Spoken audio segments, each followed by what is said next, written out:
बहुत स्वागत है आप सभी का। आपके साथ मैं हूं अभिलाष मिश्रा। आप देख रहे हैं आपकी बात मध्य प्रदेश। शांति के टापू मध्य प्रदेश में एक बार फिर गंगा जमनी तहजीब की फिजा बिगाड़ने की कोशिश हुई है।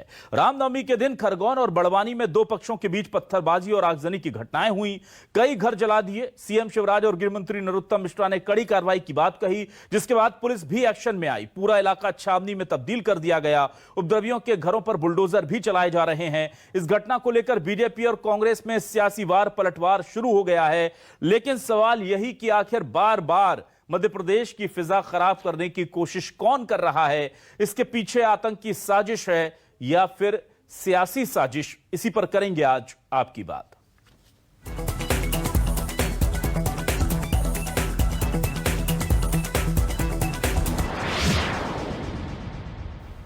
सबसे पहले सुनाते हैं आपको कि इस पूरी हिंसा के बाद बीजेपी और कांग्रेस कैसे इस मामले पर बयान दे रहे हैं और कांग्रेस किस तरह से इसे सरकार का फेलियर मान रही है। बीजेपी को इसमें सियासत नजर आती है। सुनिए दोनों बयान। खरगोन में दुर्भाग्यपूर्ण घटना हुई है। दंगाई छोड़े नहीं जाएंगे। कठोरतम कार्रवाई की जाएगी। मध्य प्रदेश की धरती पर दंगाइयों को कोई स्थान नहीं है। चिन्हित कर लिए गए और केवल कार्रवाई का मतलब जेल भेजना नहीं है।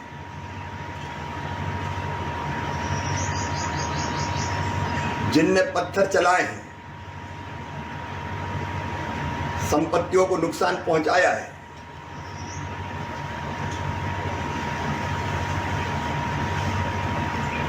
उनको दंडित तो किया ही जाएगा। लेकिन चाहे सार्वजनिक संपत्ति हो, चाहे निजी संपत्ति हो, जितना नुकसान हुआ उसकी वसूली भी उनसे की जाएगी। ये इंटेलिजेंस फेलियर है मध्य प्रदेश की सरकार का। कानून व्यवस्था की लंबी बात करते हैं, लेकिन कानून व्यवस्था, इंटेलिजेंस पूरी तरह से ध्वस्त है। ये पता ही नहीं लगा पाता कि कहाँ क्या हो रहा है। नहीं तो इनपुट होना था ना। और गृह मंत्री जी ये कह रहे हैं कि कांग्रेस पे दोष दे रहे हैं, तो जो भी कहीं दुनिया में गड़बड़ हो जाए कांग्रेस दोष। ये तो डीजल पेट्रोल रसोई गैस के भाव बढ़ रहे हैं, उसके भी कांग्रेस दोष देते हैं कि वो जवाहरलाल नेहरू की वजह से महंगाई बढ़ रही है। वर्तमान में खरगोन में शांति है। पर्याप्त पुलिस बल वहां पर मौजूद है। एक बात स्पष्ट रूप से बता देना चाहते हैं कि दंगाइयों को लगातार चिन्हित किया जा रहा है। 77 लोग अभी तक गिरफ्तार हो गए हैं। जिस घर से पत्थर आए हैं उस घर को पत्थरों का ही ढेर बनाएंगे। कल खरगोन में बड़ी घटना हो गई है, सेंधवा में बड़ी घटना हो गई है। हम इसको सड़क की लड़ाई में भी और आप लोगों के माध्यम से भी हम शिवराज सिंह से जानना चाहते हैं, गृह मंत्री जी से हम जानना चाहते हैं, ये पुलिस अधिकारियों से भी हम जानना चाहते हैं। और हम ये जब विधानसभा का सत्र आएगा हम इस लड़ाई को विधानसभा के फोरम पे भी हम उठाएंगे। लेकिन सबसे पहले बिना किसी भी नियत में खोट और कपट के पहले सभी के हितों की रक्षा होना चाहिए, जनता जनार्दन की हितों की रक्षा होना चाहिए और उनकी हिफाजत होना चाहिए। तो क्या है न्यूज 24 मध्य प्रदेश छत्तीसगढ़ के सवाल? आपको सवाल दिखाते हैं और फिर डिबेट को आगे बढ़ाते हैं। रामनवमी पर बड़वानी खरगोन पर दाग, किसकी भड़काई चिंगारी से लगी आग? आतंकी कनेक्शन के बाद दंगे के निशान, किसने रचा एमपी में मजहबी उन्माद का प्लान? कांग्रेस का बीजेपी नेता पर वार, खरगोन के खलनायकों पर मामा के बुलडोजर से प्रहार और एमपी में बार बार भड़क रही है मजहबी चिंगारी। आतंकी साजिश, धार्मिक उन्माद कहीं पड़ ना जाए भारी, ये हमारी चिंता भी है, हमारे सवाल भी है। और इन सवालों पर बातचीत करने के लिए हमारे साथ खास मेहमान जुड़े हैं। बीजेपी विधायक वरिष्ठ नेता आशीष शर्मा जी हमारे साथ जुड़े हैं। आशीष जी, स्वागत करता हूं आपका न्यूज 24 मध्य प्रदेश छत्तीसगढ़ पर। हमारे साथ कांग्रेस के वरिष्ठ नेता जुड़े हुए हैं आर.के. दोगने जी, बहुत स्वागत करूंगा आपका न्यूज 24 मध्य प्रदेश छत्तीसगढ़ पर। एन.के. त्रिपाठी, पूर्व निदेशक एनसीआर भी हमारे साथ जुड़ चुके हैं। त्रिपाठी जी, आपका भी स्वागत करता हूं हमारे इस डिबेट में। सबसे पहले मैं आता हूं आशीष जी आपके पास। आशीष जी, एक तरफ तो बुलडोजर चल रहा था और दूसरी तरफ शहर में हम देख रहे हैं कि आग लगाते लोग नजर आए, तो इतना ज्यादा क्या इसे इंटेलिजेंस फेलियर के तौर पर देखा जाना चाहिए जो बार बार कहा जा रहा है कांग्रेस की तरफ से? देश में पहली बार नहीं निकल रहे। खरगोन में भगवान शिव का डोला निकलता, जिसमें हजारों की संख्या में श्रद्धालु रहते हैं। रामनवमी पर भी जगह जगह जुलूस निकलते हैं, छोटे छोटे गांवों में भी रामनवमी का जुलूस निकाला जाता है। लेकिन राम के जुलूस पर अगर पत्थर फेंके जा रहे हैं तो सोचना चाहिए, जिस राम का ये देश है वहां पर राम की शोभा यात्रा निकालने पर कुछ लोगों को आपत्ति है। और मैं इसे इंटेलिजेंस फेलियर इसलिए नहीं मानता क्योंकि अगर कोई बम विस्फोट होता या कोई बड़ी घटना इस तरह की होती तो मानते कि कोई ना कोई इसमें बड़ी ताकतें लिप्त हैं। स्थानीय लोग उस यात्रा को निकलते देखकर उन्होंने पथराव करना प्रारंभ किया। वो कोई बाहर से नहीं आए थे, वहीं के लोग थे। और इसलिए अगर राम जी के जुलूस पर पथराव किया जाता है तो मैं ऐसा मानता हूं कि इससे बड़ा कोई गलत काम नहीं हो सकता। धार्मिक वैमनस्य फैलाने का काम कुछ लोग कर रहे हैं और दंगा भड़काकर उन्होंने खरगोन की फिजा को खराब किया है। मध्य प्रदेश में पिछले कुछ दिनों से इस तरह की घटनाएं हो रही है। उज्जैन में घटना हुई थी, आपको पता है, सेंधवा में हो रही है, यहाँ खरगोन में हुई है। और भारत के कई शहरों में भी रामनवमी का जुलूस हो, नए वर्ष का जुलूस हो, धार्मिक जुलूस हो, कावड़ यात्रा हो, उस पर इस तरह की घटनाएं हो रही है। ये एक तरह का संकेत है कि किस तरह के अराजक तत्व और जिनका एकमात्र उद्देश्य जिहाद फैलाना या जिसका एकमात्र उद्देश्य दहशतगर्दी करना, वो इन तरह की घटनाओं को अंजाम दे रहे हैं। लेकिन मध्य प्रदेश की सरकार तत्परता के साथ इन घटनाओं से निपटना भी जानती है और जिन्होंने इसको अंजाम दिया उनको अंजाम तक पहुंचाना भी जानती है। लेकिन आशीष जी, मेरा सवाल यह है कि क्या कोई इंटेलिजेंस इनपुट नहीं था? इतना बड़ा हादसा हो गया, पुलिस प्रशासन वहां पर नाकाफी साबित हुआ पहले से, क्या आपको कोई जानकारी नहीं मिल पाई? और ये बार बार हो रहा है। हम देखते हैं कि मध्य प्रदेश के जो आतंकी हैं वो जाकर के जयपुर में गिरफ्तार होते हैं, यहां पर बैठकर तैयारी कर रहे होते हैं, जयपुर पुलिस उन्हें पकड़ लेती है। तो मध्य प्रदेश में कहां जाकर चूक हो रही है? देखिए, हमारी खुफिया एजेंसियां बराबर काम कर ही रही है, पुलिस भी तत्परता पूर्वक कार्य करती है। लेकिन इस तरह के धार्मिक जुलूस तो निकलते रहते हैं, रोज कोई ना कोई तीज त्योहार होता है।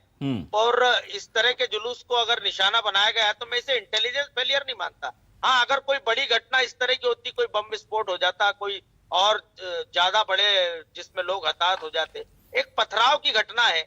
लेकिन राम जी के जुलूस पर पथराव करने की मानसिकता, ये किस तरह की मानसिकता है, इसको हमें देखना पड़ेगा। और ये पथराव की घटना कोई एक नगर में नहीं हुई, अनेकों जगह पर होती है।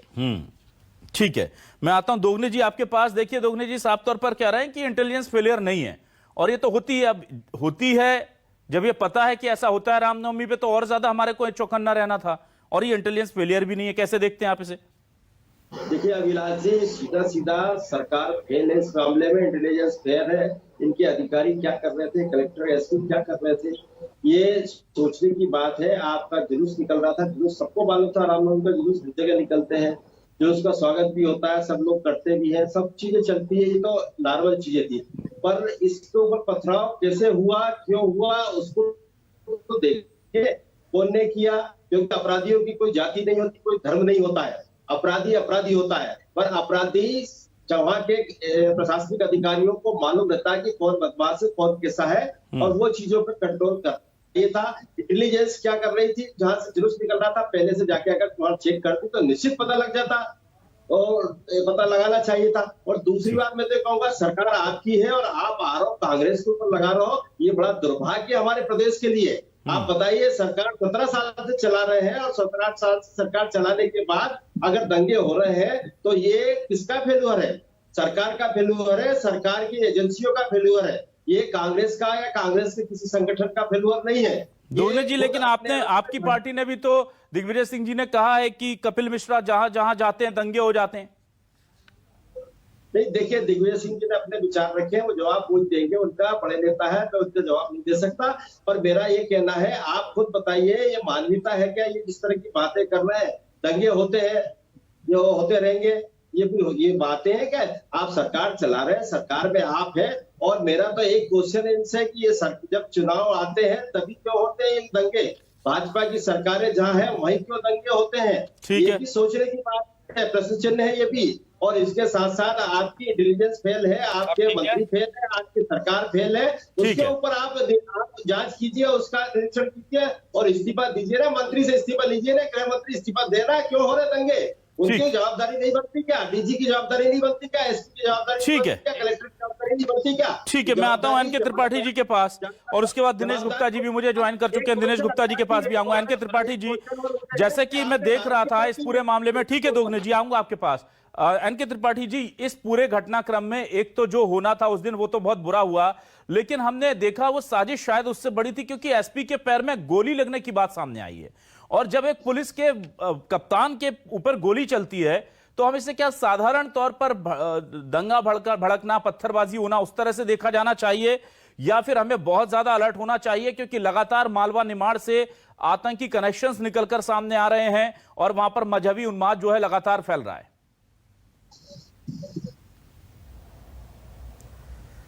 देखिए, इस घटना को सीधे सीधे आतंक से जोड़ देना जो है उचित नहीं होगा। मैं इंदौर और उज्जैन संभाग में लंबे अरसे तक रहा हूं और धार, खरगोन, सेंधवा और खंडवा, इन चारों शहरों में इसी प्रकार की घटनाओं के बाद तत्काल मैं वहां एज डीआईजी के रूप में गया हूं और फिर अपने सामने जुलूसों को दोबारा निकलवाया है, जब ज़्यादा फोर्स के साथ, और बड़े बारीकी से इस क्षेत्र को मैंने देखा। ये लंबे अरसे से वहाँ ये चला आ रहा है। इंटेलिजेंस फेलियर कहना तो एक मुहावरा हो गया है, लेकिन आशंका हमेशा रहती है। जब भी कोई जुलूस किसी दूसरे समुदाय के सकरी गलियों में से निकलता है तो निश्चित रूप से आशंका रहती है, और दोनों तरफ कुछ ऐसे तत्व होते हैं जो अतिवादी होते हैं और जानबूझकर भड़काने की प्रक्रिया भी जुलूस की तरफ से कई बार हो जाती है, जिस पर कुछ 2-4 लोग भी अगर पत्थर फेंक देते हैं, उसके बाद फिर आग जो है वो पेट्रोल में जैसे केवल एक छोटी सी आग फेंक दी जाए और वो अपने आप भड़क जाती है। इसलिए इन दंगों को ये कहना कि एक पूरे समुदाय विशेष या 2 समुदायों के बीच में जो है वैमनस्यता है, ऐसा उचित नहीं है। ये चंद लोग हैं और दोनों तरफ हैं, जिसके कारण इस प्रकार की घटनाएं होती हैं। और मालवा क्षेत्र में चूंकि वहाँ पर तथाकथित अल्पसंख्यक समुदाय एक अच्छी संख्या में कुछ स्थानों पर रहता है, तो उसके बीच में जब भी इस प्रकार के जुलूस निकलते हैं, विशेष रूप से गणेश विसर्जन के अवसर पर, आप अगर इतिहास उठाकर मालवा का देखेंगे तो कोई भी छोटा से छोटा कस्बा ऐसा नहीं है जहां पर इन जुलूसों के ऊपर पथराव ना हुआ हो और उसके बाद जो है वो आपसी दंगे ना भड़के हों। लेकिन ज़्यादातर इनको जो है काबू में कर लिया जाता है, क्योंकि कुछ ही लोग इस प्रकार के होते हैं। इस बार जो खरगोन में घटना हुई है, ऐसा लगता है कि थोड़ी घटना आगे बढ़ गई। जहां तक आपका ये कहना है कि घटना में कोई साजिश थी और एसपी को जानबूझकर पैर में गोली मारी गई, ये कदाचित कहना उचित नहीं होगा। जांच आने पर तथ्य सामने आ जाएंगे, लेकिन भीड़ में कोई जानबूझकर एसपी के ही ऊपर जो है निशाना लेके गोली चलाए, मैं इसको मानने को तैयार नहीं। लेकिन त्रिपाठी जी, गोली तो चलाई गई हमलावरों की तरफ से, हादसा हो सकता है। त्रिपाठी जी, गोली तो चली हमलावरों की तरफ से, और ये क्या इसे हम पथराव माने या फिर ये ज्यादा उसके आगे? निश्चित चली जी। देखिए, उसमें कुछ चंद लोगों ने उसमें गोली चलाई होगी, गोली लगी है, इसलिए उसको बात को तो मानने का, नकारने का कोई कारण ही नहीं है। एसपी के पैर में लगी, जो एक गंभीर घटना है, लेकिन इस प्रकार की कोई साजिश करके की गई हो ऐसा मुझे नहीं लगता है। घटनाक्रम में इस प्रकार की घटना हो गई, लेकिन बंदूक चलाना निश्चित रूप से जो है ये एक गंभीर घटना है और इसकी गहराई से जांच होनी चाहिए और जो लोग इसमें दोषी हैं उनके ऊपर सख्त कार्रवाई होनी चाहिए। ठीक है, लेकिन हमें ये ध्यान रखना चाहिए कि दोनों समुदायों के बीच में एकता और सामंजस्य बनाए रखना प्रशासन का बहुत बड़ा एक कार्य है और उसकी जिम्मेदारी है। ठीक है, दिनेश जी आपके पास आता हूं। दिनेश जी, कुछ दिनों से हमने देखा था कि शिवराज जी के निर्देश के बाद बुलडोजर चल रहा था और कोई पूछता था कि मध्य प्रदेश में क्या चल रहा है, तो लोग कहते थे या तो मामा का बुलडोजर चल रहा है या सरकार का खौफ चल रहा है। लेकिन जब पुलिस वालों पर गोली चलती है, जब सीधे आग लगा दी जाती है दुकानों में, पुलिस के मौजूदगी में रहते हुए वहां पर हमले हो जाते हैं, तो फिर समझ में आता है कि ये सिर्फ दिखावा का खौफ चल रहा था। असल में जो खौफ है वो है नहीं, प्रशासन की जो धमक होनी चाहिए वो थी नहीं पुलिस प्रशासन की, इसलिए इतनी बड़ी घटना हो गई। क्या कहेंगे आप? कोई भी आप यदि खौफ की बात करेंगे, एक वर्ग विशेष को या व्यक्ति विशेष को या समुदाय विशेष को लेके जब आप कोशिश करेंगे तो निश्चित तौर पर उसकी प्रतिक्रिया भी होती है। और जब आप मालवा मध्य भारत का जो इलाका है बेहद संवेदनशील इलाका माना जाता है, खासकर सांप्रदायिक तौर पर। जब भी इस तरह के जुलूस जलसे होते हैं, एक मान्य परंपरा है, एक व्यवस्था है कि दोनों समुदाय के लोगों को प्रशासन बिठाता है और चल समारोह शांतिपूर्ण ढंग से निकल जाए इसकी कोशिश करता है। जो इंटेलिजेंस फेल्यूर की जो बार बार बात आती है, वो जो है कोई ऐसा नहीं है कि इंटेलिजेंस का ये इनपुट होगा कि वहां हमला होने वाला है तो उसके पहले ही कोई पुलिस वाले उनको पकड़ लेते यदि ऐसा कुछ यदि होता। लेकिन ऑब्जर्वेशन होता है, घटनाओं का विश्लेषण होता है कि जो स्थितियां परिस्थितियां हैं उनमें प्रशासन ने या तो जो है चीजों का विश्लेषण नहीं किया, चाहे आप बुलडोजर जिस तरह से चल रहा है या खौफ क्रिएट करने की कोशिश हो रहा है, उससे लोगों पर असर क्या हो रहा है, क्या असुरक्षा का भाव पैदा हो रहा है, क्या आक्रामकता आ रही है, तो इसका विश्लेषण करेगा कौन? इसका विश्लेषण वही पुलिस अफसर करेंगे, वही प्रशासन करेगा जिसकी जिम्मेदारी जो है इस तरह की घटनाओं को रोकने की है। और घटनाओं का यदि आप पूर्व अनुमान नहीं लगा सकते, जब आपके पास ये पता हो आपको कि इन गलियों से निकलता है, यहाँ से चल समारोह निकलता है तो पथराव होता है, टकराव होता है, तो फिर आपको ज्यादा सतर्क रहने की जरूरत है। तो प्रशासन कहीं ना कहीं चीजों को आकलन करने में, विश्लेषण करने में चूक गया है, जिसके कारण ये घटना हुई।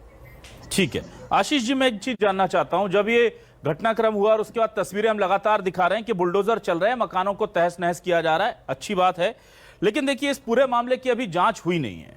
इस पूरे मामले में कौन आरोपी हैं और वो आरोपी हैं, दोषी सिद्ध हुए नहीं है, कोर्ट को यह काम करना है।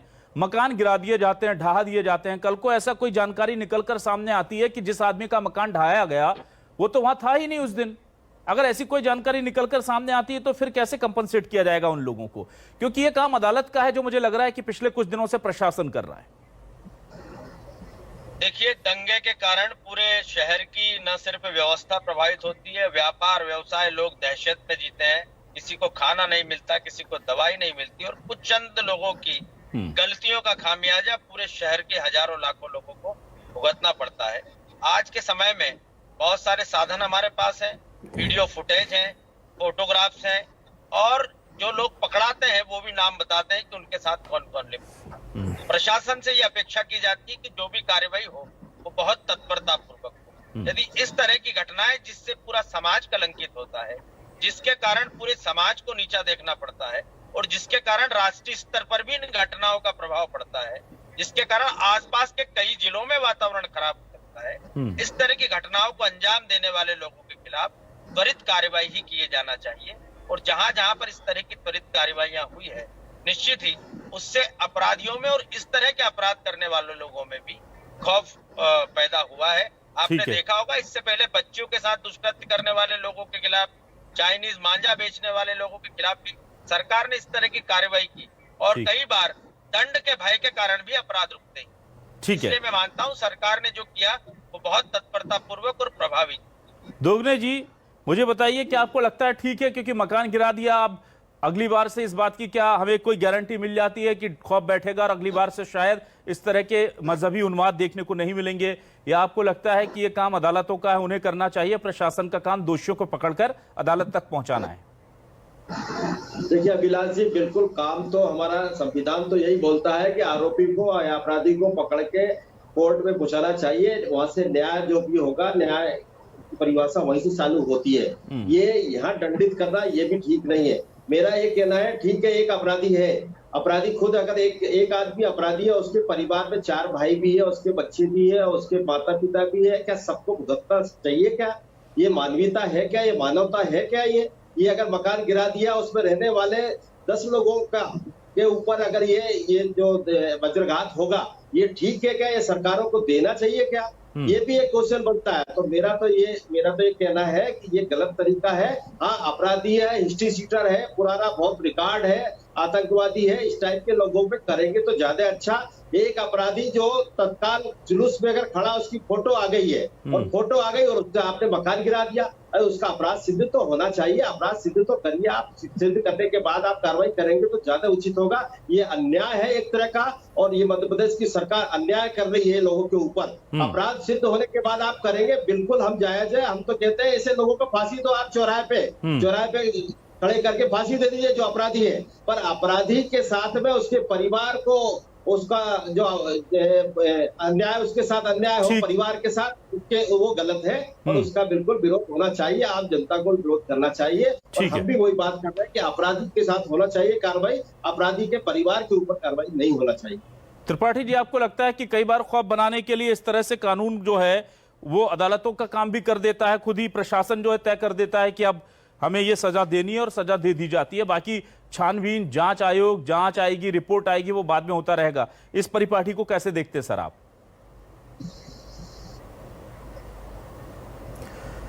ये परिपाटी जिसमें अभियुक्त को तत्काल फौरी सजा दे दी जाए, आगे चलकर खतरनाक भी साबित हो सकती है, क्योंकि जब तक कोई व्यक्ति दोषी साबित नहीं हो जाता तब तक उसके ऊपर कोई कार्रवाई करना उचित नहीं होगा। उत्तर प्रदेश में भी जो कानून लाया गया था कि संपत्ति जो है नष्ट करने वालों को उतनी ही संपत्ति उनसे ली जाएगी, ये कानून भी एक प्रक्रिया के अनुसार था और वहाँ भी जब प्रक्रिया लागू नहीं की गई तो सुप्रीम कोर्ट ने उसको खारिज कर दिया। इसलिए जहाँ तक हो सके उचित कार्रवाई पूरी जांच के बाद, पूरे संयम के बाद की जानी चाहिए, क्योंकि अगर किसी का घर गिरा दिया गया तो उसमें रहने वाले छोटे बच्चों का क्या कसूर था जो आज बिना छत के हो गए। इसलिए इस चीज़ को थोड़ा गंभीरता से लेना चाहिए और खौफ के आधार पर भारत में कभी भी कोई प्रशासन नहीं चला है। खौफ के स्थान पर न्याय के प्रति सम्मान जो है वो समाज में होना चाहिए और सांप्रदायिक सौहार्द और सामंजस्य हमारे समाज को आगे ले जाएगा, ऐसा मेरा व्यक्तिगत मान्यता है। और एक पुलिस अधिकारी के नाते भी मैं कानून से बंधा हुआ हूं और कानून जो कहता है उसी के अनुसार कार्रवाई होनी चाहिए। दिनेश जी, मुझे एक चीज बताइए, एक तरफ कहा जाता है कि अगर किसी ने पत्थर चलाए, तो खुद नरोत्तम मिश्रा जी कह रहे हैं, तो उनके घरों को पत्थरों में हमने तब्दील कर दिया, और दूसरी तरफ कहा जाता है कि जितना नुकसान किया उसकी भरपाई कराएंगे। अब किसी के पास एक अदद घर था, उसके पूरे परिवार का वही ठिकाना था, एक लड़के ने, किसी युवक ने कोई अपराध किया, पूरा घर गिरा दिया, अब वसूली किससे करेंगे? आपको ये परिपाटी ठीक लगती है? और दूसरा सवाल यह है कि बेहतर नहीं होता कि उसे कम से कम सरकार अपने कब्जे में लेकर कुर्क कराकर बेच दे और उन लोगों को मुआवजा दे दे जिन लोगों को इसमें चोटें आई हैं? तो ये थोड़ा कंस्ट्रक्टिव तरीका होता है सजा देने का, खौफ फैलाने का और सरकार को काम करने का। अब अगर उसके बाद दोष साबित हो जाता है तो हम वसूलेंगे कैसे उनके पास, अगर कुछ ना हुआ इस घर के अलावा? तो किसी भी अपराधी को आप दो तरह की सजा नहीं दे सकते। आप अदालत में जब जाते हैं तो एक अदालत सजा तय करता है, और जब आप खुद सजा तय कर चुके हैं कि अपराधी है, फिर उसका तो बाकी कोई अर्थ नहीं रहता जब आप अदालत में जाएंगे। लेकिन इससे हो क्या रहा है? इससे ये हो रहा है कि जो प्रशासन की नाकामयाबी है, प्रशासन ने जिस तरह से लापरवाही बरती, यदि अतिक्रमण हो रहा था, यदि अपराधी था, तो आप बॉन्ड ओवर क्यों कर रहे थे? आप क्यों कमिटमेंट ले रहे थे कि 6 महीने आप अपराध नहीं करेंगे, साल भर अपराध नहीं करेंगे? इस तरह की कार्रवाई आपको क्यों करनी चाहिए? इसके लिए तो दोषी कोई राजनेता नहीं है जो बचाव कर रहे हैं नौकरशाहों का। उन्हें बचाव की जगह उनसे पूछना चाहिए कि ये अपराध या ये जो व्यक्ति है, अपराधी जो है, इतना पनप कैसे गया, इसका ये माफिया के रूप में कन्वर्ट कैसे हो गया? तो ये तो उनको जवाब देना। वो कहीं ना कहीं प्रशासन अपनी असफलता को इस तरह से छुपा रहा है कि आप बुलडोजर चला रहे हैं, बता रहे हैं कि हमने बड़ी कार्रवाई की। अदालतों में जब मामला जाता है तो प्रोसिक्यूशन क्या कर रहा है? क्या सजाएं करवा पा रहा है? हमने देखा था कि जब बलात्कार के मामले में फांसी की सजा का प्रावधान किया था, तो कितने लोग हैं जो अभी जिनको आपने फांसी दे दी या जिनके मामला दिलवा दी। कोई प्रोसिक्यूशन ने ऐसी कोई लॉ तो आप लाते इसीलिए है ना कि कानून के अनुसार कार्रवाई करना है। जब लॉ एंड ऑर्डर नहीं होगा, रूल ऑफ लॉ नहीं होगा, तो फिर क्या है? यदि सरकार ही इसे तोड़ेगी तो फिर रूल ऑफ लॉ हो नहीं सकता। ठीक है, तो जाहिर सी बात है कि बुलडोजर चलाने से बेहतर है कि अपराधियों के मन में खौफ हो, और जितनी मुस्तैदी पुलिस बाद में जाकर के अपराध के बुलडोजर चलाती है और फोटो खिंचा करके मीडिया में उसे लाया जाता है, उससे आधी भी अगर घटनाक्रम के पहले हो जाती तो शायद हमारे जो धार्मिक त्योहार हैं वो भी शांतिपूर्वक निपट जाते। और रही बात इंटेलिजेंस फेलियर की, तो कम से कम प्रशासन की, एलआईयू का ये फर्ज होता है कि वो देखे कि अगर कहीं कोई ऐसा सांप्रदायिक सद्भाव बिगड़ने की बात है तो वहां पर क्या पुख्ता इंतजाम है, और अगर कुछ हो जाता है तो फौरी तौर पर उससे कैसे निपटा जा सकता है, इसका बैकअप प्लान भी प्रशासन के पास होना चाहिए। प्रशासन अगर कहीं चूक जाता है तो क्या अगले दिन जाकर बुलडोजर चलाता है? रेप होने के बाद किसी अपराधी का घर गिरा देने से क्या बच्ची की अस्मत वापस आती है? बहुत सारे सवाल हैं, लेकिन सरकार को लगता है कि इस तरह से अपराधियों को काबू किया जा सकता है, तो सरकार को कुछ दिन यह भी करके देख लेना चाहिए। मध्य प्रदेश की सरजमी पर ना ही आतंकी होने चाहिए, ना ही मजहबी उन्माद फैलाने वाले लोग, और ना ही रेपिस्ट। कानून तरीके जो भी अपनाना है अपनाइए, मध्य प्रदेश को फिर से शांति का टापू बनाइए। बहुत बहुत शुक्रिया आशीष जी आपका, आर के दोगने जी आपका, दिनेश गुप्ता जी आपका, एन के त्रिपाठी जी आपका इस डिबेट में शामिल होने के लिए। नमस्कार।